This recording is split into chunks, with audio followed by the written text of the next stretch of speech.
Vous êtes salarié, travailleur autonome, investisseur ou encore rentier, ou tout ça à la fois. Moi, je m'appelle Anthony, je suis le musicien investisseur et je vais vous présenter toutes mes sources de revenus que je possède actuellement. Et n'hésitez pas à m'écrire en commentaire les sources de revenus que vous avez ou que vous souhaitez avoir dans le futur, ça me ferait plaisir de le savoir. De manière générale, la majorité des personnes possèdent une seule source de revenus d'emploi, qui est le statut d'employé classique. Pour ma part, je suis conseiller aux communications dans un grand établissement de santé à Montréal. Ça fait plusieurs années que je fais ça. Bon, à l'hôpital, ça fait juste 1 an et quelques mois. Mais j'ai fait une maîtrise, un master à Montréal pour m'assurer vraiment une stabilité financière grâce à mes études et à cet emploi-là, parce qu'à côté, je suis musicien. Donc, on va dire que les revenus sont en dents de scie, mais quand même, ça va bien pour moi. Donc, j'avais besoin de cette colonne vertébrale pour une certaine vie financière plutôt saine, qui m'a permis aussi d'accéder à la propriété avec ma conjointe en achetant une maison. Donc, j'avais vraiment besoin de ce revenu-là. Avoir cette source de revenus classique, donc pour moi, c'est un salaire qui est relativement dans la moyenne. Ça me permet de satisfaire mes besoins essentiels qui sont de me loger, me nourrir, me divertir et me vêtir. Même si j'achète pas beaucoup de vêtements, c'est pas trop mon style. Dans tous les cas, en fait, ça me permet d'avoir une tranquillité d'esprit pour payer la maison, toutes les dépenses courantes, encore une fois, et aussi penser à mes futurs investissements et aussi mes projets que j'ai à côté, notamment dans la musique. Aussi, avoir cet emploi dans le secteur public, ça me permet d'avoir un fonds de pension qui s'appelle le REGOP. Donc le REGOP, je vais pas vous faire une vidéo là-dessus, je vais pas vous en parler, mais en gros, ça me donnera un fonds de pension en fonction de mes années de service. Vu que j'ai commencé à 35 ans à travailler dans le domaine de la santé ici à Montréal dans le secteur public, j'aurai pas mon fonds de pension qui sera au maximum parce que j'aurai pas assez cotisé jusqu'à ma retraite. Donc pour moi, il est vraiment important d'avoir d'autres sources de revenus pour justement équilibrer le ratio de revenus que je vais recevoir à ma retraite et ce que je vais devoir décaisser de mes autres sources de revenus que je vais vous expliquer après. Ma deuxième source de revenus, c'est mes contrats de musicien. Donc, si vous me connaissez un minimum, je fais de la musique à côté, je fais des concerts. Donc, en fait, il s'agit de ma deuxième source de revenus la plus importante dans ma diversification financière. Donc, il faut savoir que j'ai commencé la musique à l'âge de 16 ans. Donc, j'ai pas reçu des revenus tout de suite, bien évidemment. J'ai appris la guitare. J'ai commencé à jouer dans plusieurs groupes et j'ai commencé à gagner un petit peu d'argent à l'époque en France. Donc, c'était aux alentours de 2008-2010 à peu près, où je faisais quelques concerts par-ci par-là, donc c'était un 50 € par-ci, un 100 € par-là, un 200 €, donc 200 €, c'était vraiment beaucoup à l'époque, mais je faisais vraiment pas beaucoup de contrats et c'était vraiment pas payé, mais j'avais quand même un emploi d'assistant d'éducation qui me permettait d'avoir encore une fois cette stabilité financière, donc c'était un bon complément de revenus, mais à l'époque, je ne connaissais pas les investissements, donc j'épargnais tout simplement de côté ou je dépensais, ce sera l'objet d'une autre vidéo quand je vous présenterai mes pires erreurs financières à l'époque. Ma première grosse expérience musicale, je vais vous la raconter, c'est une petite anecdote, c'est en 2010 et 2011, j'ai joué dans les férias, en fait c'est les festivités de certaines villes dans le sud-ouest, où là j'étais vraiment musicien de rue et je jouais dans la rue avec un ami et l'année d'après je l'ai fait tout seul, donc j'ai joué pendant 4 semaines dans plusieurs villes, donc c'était de 18h à 4h du matin avec le chapeau, c'était vraiment une expérience incroyable parce que ça m'a permis vraiment de m'ouvrir, de développer mon expérience, mon assurance et je gagnais à peu près un peu plus de 200 € par soir. Donc c'était vraiment le fun. J'avais fait ça pendant 4 semaines dans plusieurs villes et ça m'a vraiment permis d'épargner un maximum lorsque j'étais un simple employé à la base. Et ça, c'est quelque chose que je regrette pas, ce qui m'a forgé dans mon expérience professionnelle musicale. Ensuite, j'ai joué 1 an en Australie, mais là, c'était plus de manière sporadique dans différentes rues des villes australiennes. Je gagnais un petit peu ma vie, mais ça me permettait juste de me nourrir, mais j'avais quand même certains emplois qui m'assuraient un revenu fixe. Mais c'est surtout en Nouvelle-Calédonie où là, entre 2013 et 2015, j'étais vraiment professionnel. Et là, je jouais 6 fois semaine. J'ai fait 280 concerts à peu près en 2 ans et demi. Donc, c'était vraiment quelque chose d'assez intense. Donc, j'avais encore cette colonne vertébrale où j'étais encore assistant d'éducation dans un collège qui me permettait d'avoir un revenu vraiment vraiment très moyen, donc c'était un peu en dessous de la moyenne, mais j'étais quand même satisfait parce qu'on dépensait relativement peu à l'époque. Et j'avais ce statut de musicien qui me permettait de gagner entre 3 000 et 4 000 euros, donc c'est environ 3 500 $ à 4 500 $, voire un petit peu 5 000, ça dépend du taux de change, mais je gagnais relativement bien ma vie, donc ça m'a permis vraiment de développer mon expérience professionnelle, encore une fois, faire la première partie de Garou, enregistrer un album. Donc en fait j'ai réinvesti tout cet argent pour produire cet album qui m'ont donné d'autres sources de revenus que je vais vous présenter par la suite. Donc c'est quelque chose que je suis vraiment très satisfait aujourd'hui d'avoir comme bagage et comme source de revenus. Et justement, quand je suis arrivé à Montréal en 2015, j'ai voulu en fait retrouver cette petite flamme musicale que j'avais en Nouvelle-Calédonie, et j'ai commencé à jouer dans le métro en faisant mes études. Donc comme je vous ai dit, lors de ma maîtrise, mon master en communication à l'UQAM, j'ai joué dans le métro pour vraiment avoir une source de revenus, parce qu'il faut savoir, en tant qu'étudiant étranger, on pouvait juste travailler 20 heures par semaine. Donc moi, j'avais pas le temps, au niveau de mes cours de maîtrise, d'avoir un emploi, parce que j'avais vraiment un emploi du temps comme un gruyère, donc c'était seulement travailler le soir. Donc en fait, je me levais le matin, j'allais jouer à 7h30 jusqu'à 9h dans le métro. Je gagnais entre 20 et 80 $ de l'heure. J'allais à l'école, je retournais jouer sur l'heure du midi, je mangeais, je retournais à l'école. En fait, je faisais des allers-retours pour justement avoir un complément de revenus et éviter de gruger dans tout ce qui était économie que j'avais accumulé en Nouvelle-Calédonie. Maintenant, à Montréal, ça fait quelques années que je joue dans beaucoup de bars, dans des établissements privés, des hôtels, des restaurants, des centres de personnes âgées aussi. Donc j'ai développé mes affaires musicales de manière très simple. Donc c'est avec le bouche à oreille et aussi la confiance que j'ai avec les personnes avec qui je travaille. Donc je suis vraiment très satisfait. J'ai une bonne source de revenus à côté. Donc en fait, c'est simple. C'est mon emploi principal me permet de subvenir à mes besoins. Le surplus, je l'investis. Et la musique, ma source de revenus musicale, je vais réinvestir dedans si j'en ai besoin. Sinon, le reste, je le place dans mes investissements, qui sont donc ma troisième source de revenus. Ces placements boursiers sont les intérêts que je perçois avec les actions et les fonds négociés en bourse que j'ai achetés avec les années, et aussi les dividendes que je perçois soit par mois, soit par trimestre ou par année. Ça dépend des fonds que je possède. Si vous ne me connaissez pas et que vous n'avez pas regardé mes vidéos précédentes, je vous invite à les regarder d'ailleurs. J'ai commencé à investir sur le tard en 2021, donc j'avais à peu près 32 ans, je pense. Donc c'est un peu le regret que j'ai au niveau des investissements. J'aurais aimé le savoir un peu plus tôt, avoir une éducation financière dans le domaine boursier. Si j'avais commencé plus tôt avec les économies que j'avais eues à l'époque en faisant de la musique en Nouvelle-Calédonie, je pense que je serais vraiment bien aujourd'hui. Mais il faut savoir qu'en seulement 3 ans, même 2 ans et demi, j'ai réussi à atteindre un portefeuille à 6 chiffres. Donc 6 chiffres, donc c'est une centaine de milliers de dollars. Il faut savoir que j'ai pas mis 100 000 $ de ma poche. J'ai mis un certain montant avec le temps, donc de manière très récurrente. Donc c'était des centaines de dollars par-ci, des milliers de dollars dès que j'avais un gros montant qui rentrait, par exemple le retour d'impôt, ou certains contrats qui rentraient facilement et que je réinvestissais tout de suite, ce qui m'a permis d'épargner et de commencer à avoir des intérêts qui se font sur les placements que j'ai effectués. Par contre, même si ça a pris de la valeur avec le temps, je le mets quand même dans mes sources de revenus, même si c'est pas vendu, je n'ai pas l'argent en main propre, mais c'est la plus-value latente que j'ai actuellement sur mes placements. Ensuite, dans la bourse, comme je vous ai expliqué avant, j'avais des revenus en dividendes. En fait, le dividende, c'est une partie des bénéfices d'une entreprise qui est reversée aux actionnaires. Donc, moi, j'ai investi dans quelques compagnies qui versent un certain dividende, un certain pourcentage.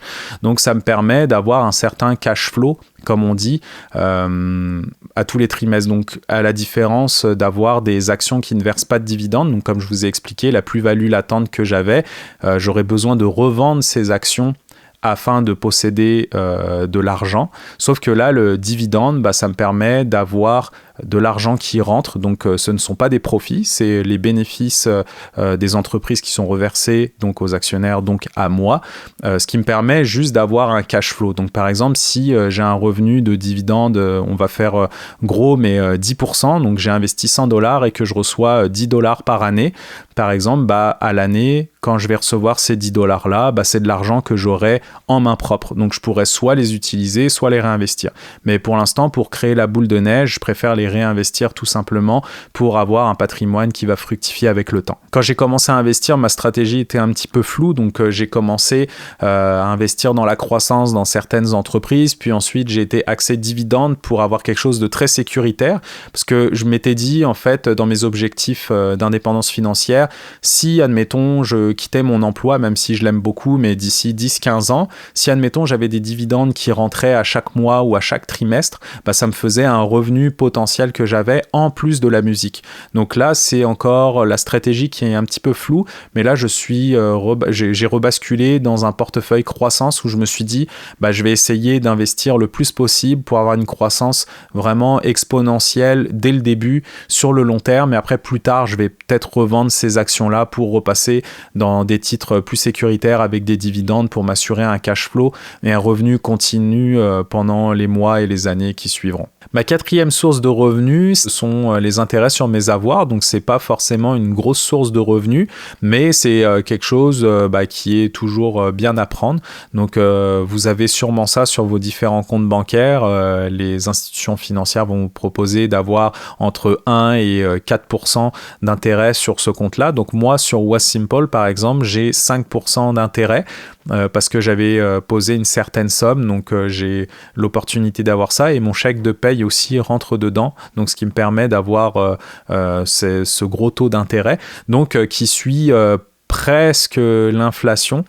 Donc c'est toujours très sécuritaire, c'est encore mieux que d'avoir ça sur un compte classique où il n'y a pas d'intérêt dessus, qui va perdre de la valeur avec les années à cause de l'inflation.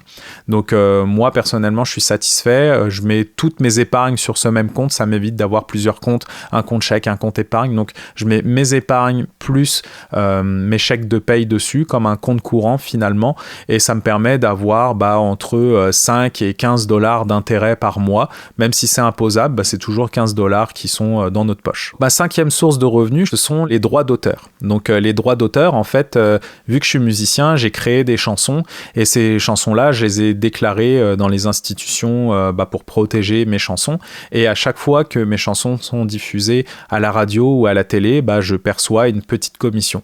Donc il faut savoir que j'ai commencé en 2015 quand j'ai sorti mon album en Nouvelle-Calédonie, donc mon morceau principal passait à la radio plusieurs fois, mon clip passait à la télé, et aussi sur mes concerts, je jouais mes chansons, donc je les déclarais.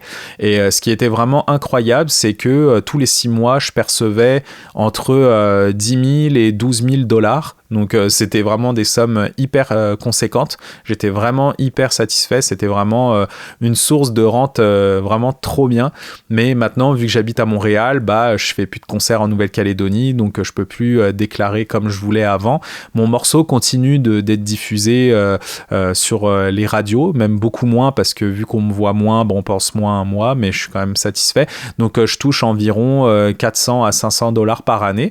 Donc ce qui me fait payer en fait mon forfait Internet, par exemple. La 6e source de revenus sont les investissements immobiliers que j'ai avec la plateforme Realty. En fait, Realty, c'est un système d'investissement immobilier qui est basé au Canada et qui permet d'acheter des fractions de maisons via la blockchain dans des maisons, des appartements, des locations de vacances, etc. partout dans le monde. Donc là, pour l'instant, ils sont vraiment fixés aux États-Unis. Donc je possède plus d'une dizaine de maisons.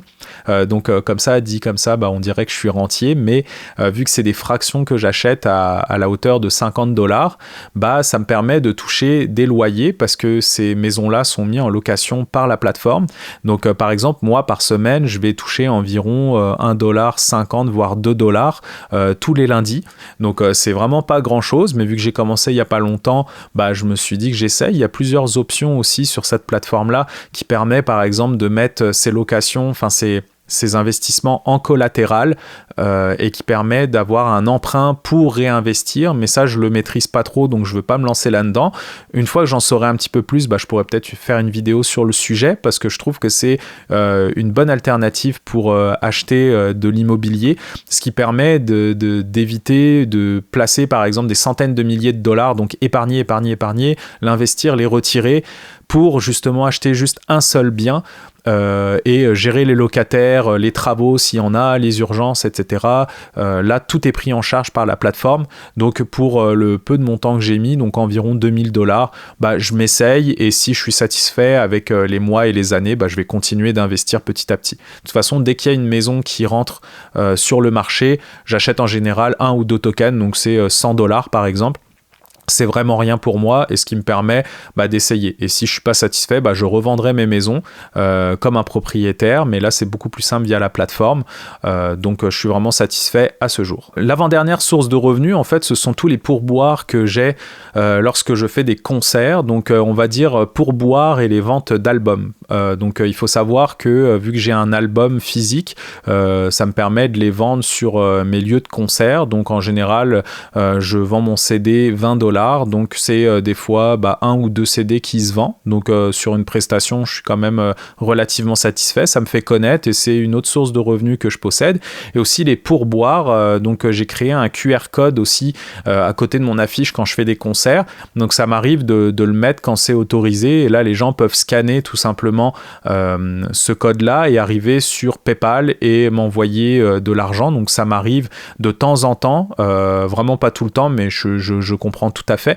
Donc des fois je reçois $5-10 par plusieurs personnes, donc c'est quand même un bon complément de revenus. Et aussi je fais des lives sur TikTok, donc des fois je vais recevoir des dons via la plateforme, mais c'est vraiment pas énorme, c'est comme quelques centimes, mais des centimes plus des centimes plus des centimes, je trouve ça le fun et en plus ça me permet de me faire connaître sur la plateforme. J'ai environ 20 000 abonnés actuellement, donc c'est vraiment cool d'avoir ce type de revenus. Ma dernière source de revenus, donc vous l'avez aussi, ce type de revenu, c'est pas un revenu récurrent, mais ce sont toutes les ventes que je fais via le marketplace. On accumule des affaires, on a des choses qui traînent dans nos placards qui ne servent à rien, donc moi je préfère les vendre. Pour moi, je trouve que ça marche très bien parce que à Montréal, c'est une grande ville et il y a forcément de la demande. Donc la petite anecdote, c'est quand on a emménagé dans notre maison ici, il faut savoir que là, donc je suis au sous-sol, là vous voyez, il y a des beaux murs, mais avant c'était rempli d'affaires et il n'y avait pas de mur. Il y avait juste la brique, il y avait juste les poteaux qui soutenaient en fait la maison et c'était rempli d'affaires de l'ancien propriétaire et il voulait tout récupérer, mais il savait pas comment faire et finalement il a voulu appeler une compagnie pour se débarrasser de toutes ses affaires. Et là je lui ai dit non, attends, on va faire quelque chose. Moi je vais te les garder, tes affaires, je vais m'en occuper, t'inquiète pas, je vais les mettre à la poubelle. Mais je savais ce qu'il y avait dans le sous-sol, j'avais regardé et on m'avait dit non, jette tout. Mais il y avait vraiment des grosses choses à vendre, donc il a tout laissé, il voulait recommencer sa vie, donc il a dit ok, je te laisse tout. Moi ça me permet de plus me prendre la tête et de repartir à zéro dans ma vie. Et là, ce que j'avais vu dans le sous-sol, donc c'était vraiment rempli d'affaires. Donc les vêtements, je les ai donnés. C'était quelque chose que je voulais pas utiliser, etc. Je sais qu'il y a des personnes dans le besoin, mais il y avait des amplificateurs audio. Donc j'ai regardé les références, c'était de 1973. Il y avait des affaires de musculation, il y avait des cages de chiens, il y avait toutes sortes d'affaires qui étaient vraiment rentables à vendre sur Marketplace. J'ai revendu pour plus de $3500 d'affaires. Et donc aussi, moi, je me spécialise dans les instruments de musique. Donc par exemple, il peut arriver de voir des instruments qui sont revendus par des personnes qui ont commencé la guitare par exemple et que je vois le prix, c'est vraiment pas cher et la personne dit je l'ai acheté neuve la guitare mais j'ai essayé, ça m'a pas plu donc je la revends et la personne connaissait pas forcément les prix donc moi je les rachetais et je les revendais dans la foulée. Par exemple, j'ai une guitare quand même que j'ai gardée parce que je savais que ça pouvait m'être très utile sur la scène, mais en général sur quelques semaines j'ai réussi à racheter, revendre des instruments et me faire un petit bénéfice là-dessus. Donc il n'y a rien d'illégal en soi, c'est l'offre et la demande tout simplement.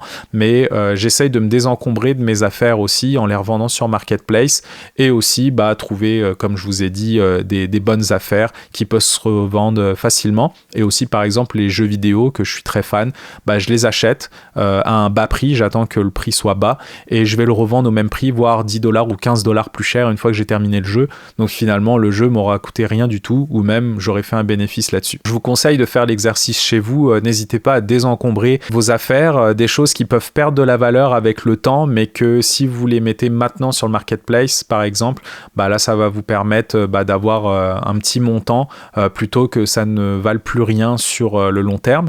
En tout cas, je vous remercie d'avoir écouté cette vidéo-là. J'espère qu'elle vous aura plu. Elle était peut-être un petit peu longue, je sais pas au niveau de l'enregistrement, mais en tout cas, n'hésitez pas à me mettre en commentaire vos différentes sources de revenus que vous avez. Donc, si vous êtes employé, travailleur autonome, si par exemple vous avez d'autres business que par exemple je ne connais pas, par exemple si vous vendez des formations sur un sujet spécifique, n'hésitez pas à l'écrire, ça me ferait plaisir de le savoir. Et en tout cas, je vous dis à bientôt pour une prochaine vidéo. Salut!